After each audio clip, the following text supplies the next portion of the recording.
VCT Champions always brings about new playstyles, new meta changes and innovative tactics. And today we'll be looking at a rather simple yet super strong post-plant setup that made it extremely difficult for Loud to retake the B site. This setup was actually so strong that Loud were forced to change their defaults in order to stop DRX from doing it. And yet DRX found a way to bamboozle them. And the best part is, it's so simple and easy to replicate, even you can do this in your ranked games. So without further ado, let's break this down and unlock their secrets. Before we get into the breakdown, remember this. DRX have a double controller setup while Loud have a double initiator. By the strength of their composition, on paper, Loud have the ability to pick up the pace and scale up. But DRX on the other hand can use their smokes to slow them down and burn time. And you know what? DRX are not afraid of Loud playing fast because this team was forged in the fire of Paper X. They're ready for teams that go aggressive. So let's begin with the pistol round of the second half. Round 13. DRX start by heading towards the B site. The moment the barrier drops, Zest throws this poison cloud that lands in between the B main entrance and pillar. On most occasions, you'll see teams placing this smoke a little deeper so that you can cross into the site to fight the default guy. If they don't have a smoke, the players will use their movement abilities to cross this gap. But that is not what DRX do. They place their smoke slightly ahead so that they can get inside this, and then they swing out properly. Two exit the right side to fight along with the Sky Flash and a Paranoia, while the other two swing out to the left to deal with this isolated angle. And then they circle all the way around to fight anyone who might be playing default. Another smoke is put up by the Omen to cover Heaven. They easily get the plant, and then it's a 5v5 retake. Zest picks up the poison cloud again and then places it here, smack in the center, making it harder for any defenders to push through this or tap the spike. This would force them to either go around the other side of the pillar or push through the poison cloud, thus becoming vulnerable. In response, Loud use this Astra smoke right here. This allows them to clear out the crossfire that the players on B main and pillar could be holding. With this smoke, they don't have to worry about getting shot from the backside and they can focus on B main. And then, at the right time, swing in to clear the backside. Even though the crossfires of DRX are somewhat disrupted, they pick up the fights by timing their peaks out of the smokes really well. And while all of this is happening, Mako takes the long way around from mid and climbs a B tower to flank them. Buzz is there as well, but the trade's going to be going back and forth. Tui's still standing. Buzz, how is he evading this? How is he still alive? Finally goes down, and it's Cowanzine and Tui's in a 2v2 against Mako and Stacks, but look at the time. You can hear it ticking. Cowanzine, he does no more. He can do no more. The time has run away. They made it competitive, but it just wasn't close enough. In the next round, in round 14, DRX have a very similar approach, and the only difference is that RB is lurking outside of A. DRX used the Sky Flash to get into B main early and then use the same poison cloud that they used in the previous round. Meanwhile, RB on the other side spots the Sky and the Breach utility being thrown at him, and he figures that the race might be along with them because the initiators are never going to swing by themselves. Three opponents spotted on A is the cue for DRX to send it in towards B. However, this time, DRX don't really activate the poison cloud to jump out of it. Instead, they avoid the Astra smoke that Tui's has used because it's obvious that someone would be hiding inside of it. So Buzz and Jess circle around and the rest of DRX follow up through the nebula after the fights have broken open. Even though they did not use the poison cloud to burst out like they did in the pistol round, they deploy it right here, along with another Omen Dark cover to slow them down during the retake. Left standing, and a 6-round deficit for Loud to try and recover.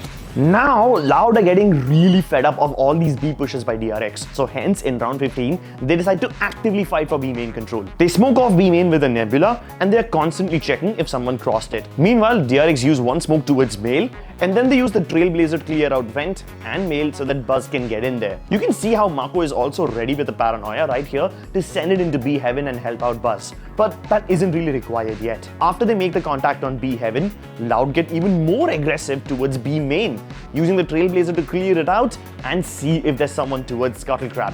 Now, when all of this is happening, this decision making gets hasty. DRX are slowly moving towards A Heaven, and that's when the turret spots Stacks. The moment the turret is broken, Mako places another fake smoke and they sprint all the way back towards B Heaven. Loud call their raise over, actually falling for the fake to some extent.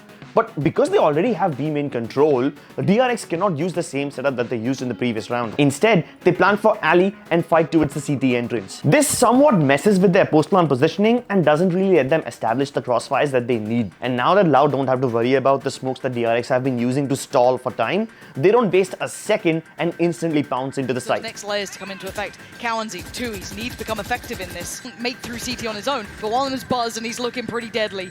Towards the back of the site though, he's got to deliver on a massive amount. Gonna take another with him, but now it's just RB in a 1v2.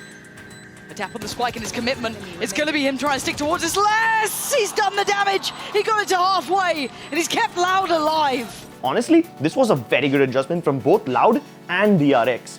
This is what peak adaptation looks like. Unfortunately, even after identifying the pattern and winning a round, Loud go back to leaving B up to retake. In round 16, DRX used the same poison cloud to burst into the site. This time with a rocket and a paranoia cutting across. Loud respect the ultimate and DRX get the plant. Once again, these two smokes create a lot of problems for Loud, and even entering via the poison cloud will be vulnerable and can be sprayed down. Loud must use their flashes to exit these smokes, but even then it's hard. Their plan of using the nebula to break the crossfire between B main and back of site theoretically displaces DRX players, but having to walk around with 3 smokes on the same site can still be very jarring. And hence, as long as DRX continue to use these smokes, they continue to win the retakes. Not enough time. Yeah, not enough time. Stacks does fall, but Zest and Mako able to slip away. These two pieces of smokes, the poison cloud as well as the dark cover, create a visual barrier, forcing Loud to get up close and use their flashes. And if by chance they've already used up Kawanzin's flashes to gather information before, they'll have a lot less to work with. Even if Loud are somehow able to cook up a legitimate counter strat, sometimes Mako just does insane shit with these smokes that cannot be explained or even broken down. Flash doesn't catch. Zest gets a second lease alive. Hold on, wait, this is Mako in a 1v2, it ain't over yet. Trying to bait it out just a little. He's got his TP and another one in pocket as well. Gonna get closer towards this. Smoke just goes up. They have no idea where he currently resides, so they consider the smoke. They certainly do. No way! They still go! Mako! You see this kind of stuff, bro? You see this? If I tried this in my own games, I would be dead before I can even put down the smoke. Like, it's so funny how the Killjoy tries to put the lockdown in his face and he somehow catches them both off guard. Like, how do you explain that? And that's not all. He does this stuff on Ascent as well. Les has gone down, and it's Tui's barely on this site for a couple of seconds, but he's trying to find that player in towards hell. It's Mako on the other side. What is going on? Mako is a criminal right now. Ow! Move over, Stewie 2K. There's a new smoke criminal, Mako. I swear to God, some of these moves are just so bizarre. Logic cannot explain them. I mean, these smoke shenanigans could really tilt Loud to a whole other level. They could do everything right, and Mako would still rat around these smokes and clutch all these rounds. Mako is hands down probably one of the best controllers to ever lay his hands on Valorant. DRX went on to beat Navi as well, partially because of better smoke usage, but there were other factors as well, experimentation being one of them. By watching DRX matches so far, you can learn the fact that these smokes really do buy you a lot of time in your post-plant situations. But the other stuff that Mako pulls off, yeah, that cannot be taught. This series of videos is to learn as much as possible from these champion teams. So if there's any other particular match that you would want me to break down or any other aspects that you'd like us to cover, do let us know in the comments. If you enjoyed this content, leave a like and subscribe. We'll see you in the next video.